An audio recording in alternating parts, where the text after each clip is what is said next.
I am the greatest. I wish I was 50 years younger and I'd kick your ass. You won't do shit. Just stick and move. And just waking you up and saying, now stick and move. Keep your hands up. Welcome to a new episode of the Stick and Move podcast. I'm your host, Trey, here with my co-host, Sam. And today we are discussing, is Tyson overrated? And I want to apologize. I'm glitching a little bit, so just bear with me on this side of our podcast episode. Hopefully things will stream out. But let's just get right into it. Sam, before you answer the question, why do you think many people consider him the greatest before being overrated or not? I think it's his backstory, bro. Where he came from, who he would train with. That. You know, it's his whole life was displayed for all of us to see, bro. He was on the news. I mean, he was talked about on late night talk shows. I mean, he was all over media. Who he dated, right? You know, and we have to, dude. I mean, he put the heavyweight division on the map, bro. It's true. He put the heavyweight division on the map. It was his style. It was his persona. Dude was knocking out everybody in front of him, bro. I mean, basically, I think that's what it is. I agree with you, actually. And it makes me wonder, you know, we're often asked the question, like in other sports, is LeBron better than Michael Jordan, Kobe better than Jordan, or any other kind of sport? Like Ohtani better than Babe Ruth. And one of the things that all these media personalities always say why the modern athlete is greater than the previous athlete beforehand, it usually comes down to, would the older athlete be able to handle the social media era? You know what I'm saying? Yes, exactly.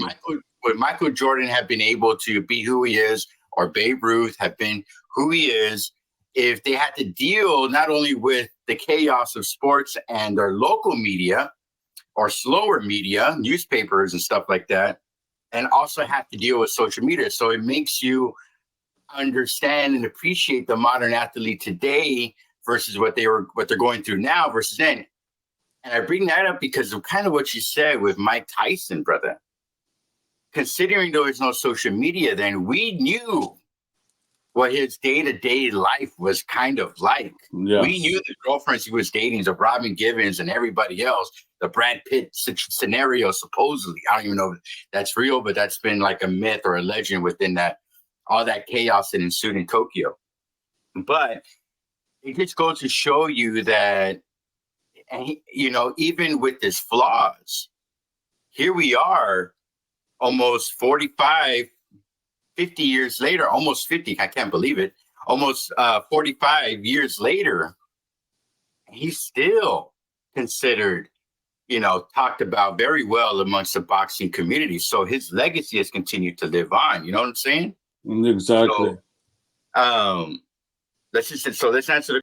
Hey guys, Trey here. If you love today's controversial episode and you want to see our channel grow, please drop a like, subscribe, and also comment. Sam and I are always going back and forth with those commenters on our controversial topics and opinions, and we love it so much. So go ahead and hit that like button, hit that subscribe, most importantly, so our channel can grow and we can give you guys the best content as possible. Sam and I were always uploading multiple videos a week, and we want to continue doing that, and we need your help. So go ahead and subscribe, guys. And most importantly, like I always say, don't forget to stick and move, baby. Question, in your opinion, is he overrated? Is he overrated? Oh man. Yeah. Look, let me throw this in, okay? When you know, because I've heard some people say it, and I saw it today on YouTube actually. Where they said Mike Tyson, the greatest heavyweight boxer ever. Right. I have to disagree with that. Oh, okay. You know, okay. I don't think he was the greatest heavyweight boxer. Go ahead. I want to add on to that because I hear that a lot too, and especially with modern social media like podcasts and stuff like that. if he's not the greatest ever, you and I just did an episode on Mayweather being the greatest of all time, right? And other people would say Muhammad Ali is, but a lot of people would have Tyson number 3, number 4, Mount Rushmore, top 5, certainly on everybody or majority of everybody's top 10. Is that reasonable to you? Yeah, you know yeah. I mean, dude, he captured the world title, youngest heavyweight boxer ever, right? Very good. Dude, he gave us explosive, fights. When like my favorite was when he fought Razor Reddick. That's what was iconic to me. I mean, but to call him the greatest heavyweight boxer, I think, that's he lost the greatest fights, bro. He lost his fight against Lennox. He lost his fight against Holyfield. Twice. Yeah, and to consider him the best heavyweight boxer ever, that's an overreaction, in my opinion. What makes you think, because there are a couple of old heads that say that Tyson is the greatest. So why is that happening, considering we know the legacy? I mean, unless you're a boxing, novice, you don't know that much about boxing, I could see why you would say he is the greatest, because he's everywhere on media. We tend to go to him for validation. RYANGARCIA with his interviews with him and training with him and so on, like we kind of take his word for Bible. He's kind of done like a 180 in terms of his persona now. So like my question is, like, considering the low means of achievements that he has, or maybe not, depending on who you talk to, why are those low achievements being overlooked? You know what I'm saying? And people saying he is the greatest boxer of all time, or greatest heavyweight of all time. I can't give him I can't give him. Why can't you give him that title? Why can't you give him that title? Because he didn't beat the best, bro. He didn't beat Holyfield. You know what I'm saying? He had problems, bro. He didn't beat Lennox. You know what I'm saying? I can't give him that. You know what I'm saying? Was he a good boxer? Yes. Did he, probably the hardest puncher in boxing history? I'll give him that. Yes. Right. But to call him the greatest ever, I just cannot do it. That's, it's overrated. It's overrated, man. Look, our first episode we ever did was Floyd Mayweather versus Castillo. We reviewed that fight, and then we had our part 2 was top 3 most overrated boxers. And I got a lot of heat for having Mike Tyson number 1, and it's exactly what you're saying. I'm not budging from that list. We later on had the top 3 overrated heavyweights, and I kind of left them off on purpose, leaving Deontay Wilder number 1. That was controversial, but it seems like when you and I go into our comments, you and I will sit down together, we'll go through our comments and respond to as many as possible. And it seems like Tyson is brought up all the time. And I would say it's about 70% of our comments, even more, maybe even 80% of our comments say that he is overrated. You know what I'm saying? Versus the 20 or 30% that are saying, like, he is perfectly not overrated. Or I'm sorry, he's perfectly not overrated because the way he changed the boxing. What do you say to those boxers that give you that kind of response to him being one of the greatest of all time? Look, his life is like his life, bro. What he went through, I think, is what people are seeing. You know what I'm saying? Going to prison, being accused of rape, coming in and out of, now what he's doing with his talk show, his podcast. I mean, he overcame a lot of obstacles in his life, bro. Right. Definitely. He was the baddest man on the planet, but he was also the most hated man on the planet. You know what I'm saying? Let's not forget that. I remember that. And people stuck by him. And so did I. But when it comes to, he knocked out, he had a great record. He knocked out a lot of guys, yes. But when it came to the big matchups, bro, people have to understand. He had no answer for Lennox, bro. He had no answer for. I mean, Holyfield Holyfield schooled him, bro. Oh yeah, yeah. He lost. He lost every round against Holyfield both times, and he lost every round against Lennox Lewis. I'm with you for sure. Yeah, he came out of prison. He knocked out somebody nobody knew, Peter McNeely. Yeah, and I remember that. I mean, and people were like, "Oh my gosh, he's back!" Blah blah blah. You know, the champ is here. You know, whatever. But when it mattered, bro. I mean, aside from beating Michael Spinks, but when it mattered, bro. When it came to those top level boxers, he just couldn't do it. He couldn't execute. Well, that's actually been the argument why he is overrated, because he only faced, if I'm not mistaken, 4 Hall of Famers and an aged out 38, 39-year-old Larry Holmes, who was already not in his best physical condition, burnt out because coincidentally Don King burned him out early on in the early 80s, late 70s. He fought Spinks, which I know you have a hot take opinion on, which we'll talk about that in a second. And, the Lewis Holyfield's legacy fights, you look at it now, it's already been over 25 years already since those fights, given a little bit more. Dude, they just were a tragic decline of I'm not saying he's not great, of what was a great boxer who didn't really have a chance. I think when you and I did our top 3, when legends, get knocked out into retirement, you had Lewis and Tyson as your top 3, Yes. So going back to those 4 Hall of Famers, I want to talk about that Spinks fight, right? Because that's the one that kind of put him on the map. Spinks never fought again after that. So what is your hot take on that fight? And look, man, Don King was in the mix, bro.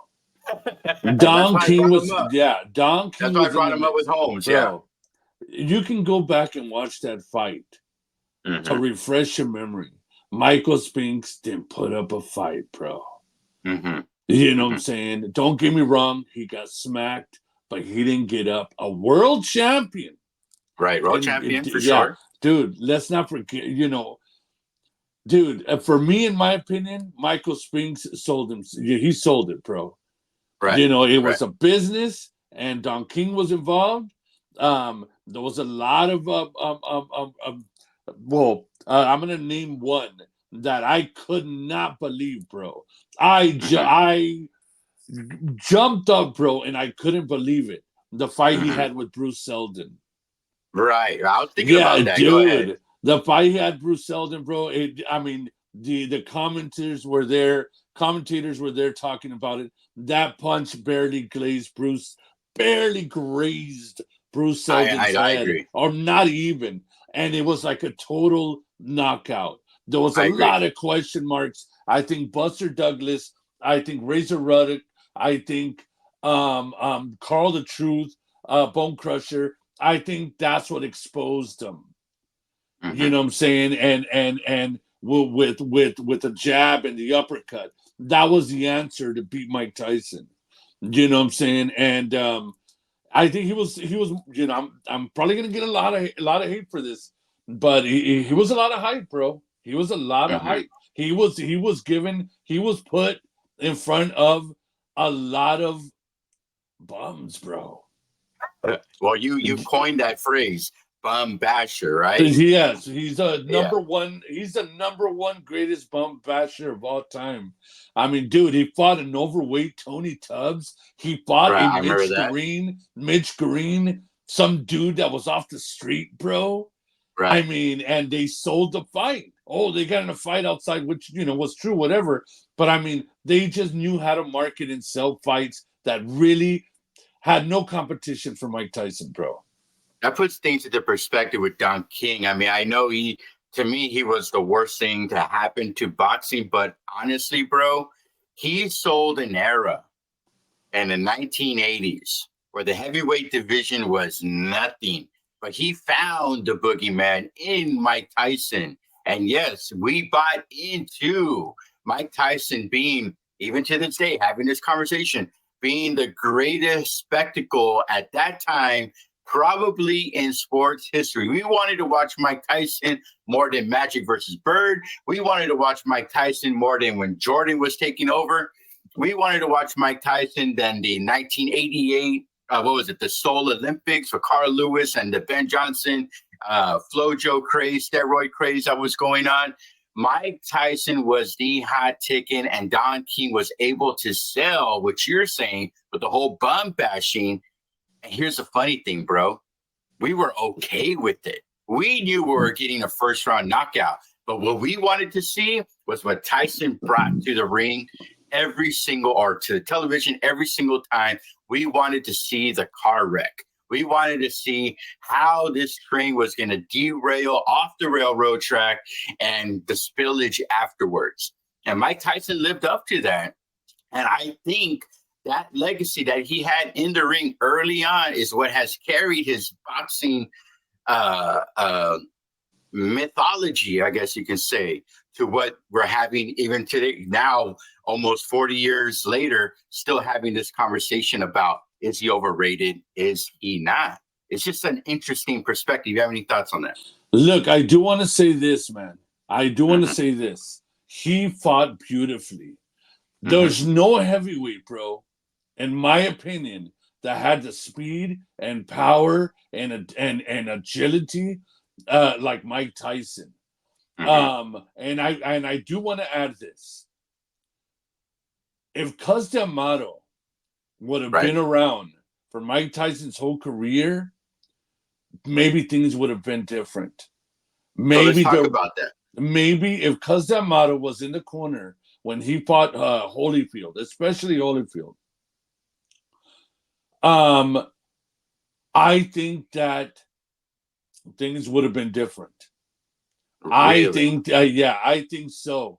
I think so, because all of a sudden Mike Tyson had these trainers, bro, that were guys I'd never seen before in my life or had any record. At that time. Yeah. Yeah, at that time, dude. I didn't know. They were like earning their stripes. Yeah, they were still earning their stripes. This is the thing. This is the thing. This is where I'm going with this. Talk to me. He had too many yes men around him. Right. Kind of like Michael Jordan. But Michael Jordan played out his career. But go ahead. Cus D'Amato would have had Tyson humbled, bro. He would have. Mike Tyson had this crowd around him that were telling him he was God. I guarantee you, if Cus D'Amato was around, bro, Mike Tyson wouldn't have gotten to that hotel had that woman visit him at the hotel, done what he did on, outside of the boxing ring. Right. Well, did Mike Tyson have potential to be even bigger than what he is? Absolutely, with Cus D'Amato. But I just feel that he was given a lot of these. But why couldn't he fight Lennox earlier? Mike Tyson would have probably knocked out Lennox, bro, if it was 10 years earlier.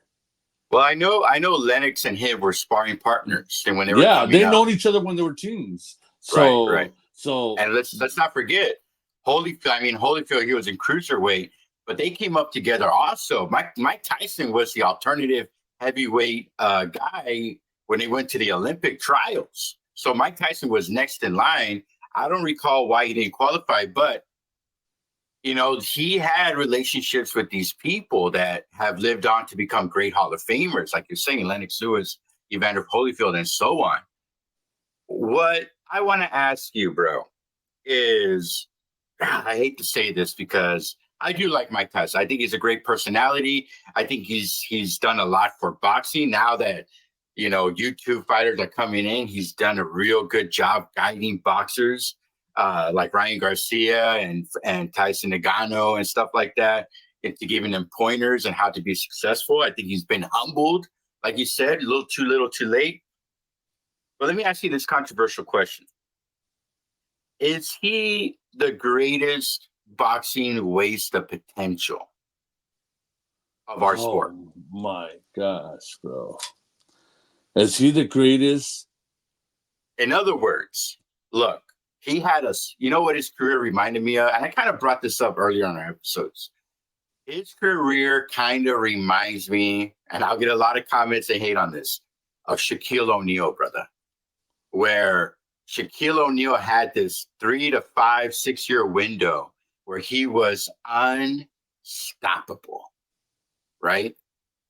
And then he just lost focus. He was never in the best shape. He never worked on his game. Really, he lived on his mythology and his size, his talent, versus burning the after hours in the gym like Kobe Bryant would, and his other teammates. It's Tyson. And to me, you know, a lot of people have Shaq top 5 greatest player of all time. A lot of people have Mike Tyson top 5 boxer of all time. Does Tyson, is he that waste of that kind of potential where, yes, he's still great, but could he have gone in other echelon to have been better in that context? What do you think? Yes, and I think that when Cus D'Amato passed away and Don King got a hold of him, that was where it all started.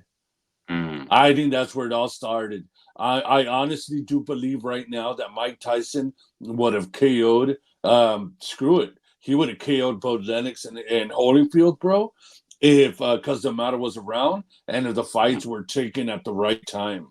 Right. I think that the whole after the prison thing, as good as he looked against Peter McNeely, I think hurt him. Right. You know what I'm saying? So, yeah, I think it was a lot of wasted potential, you know, and I think that if he was just guided by more positive people and not let it get to his head, that he was unstoppable, untouchable, whatever the case may be. I mean, bro, if you watch Mike Tyson and those Olympic trials, right, dude, nobody was going to touch Mike Tyson, bro. Yeah. No Lennox, no Holyfield.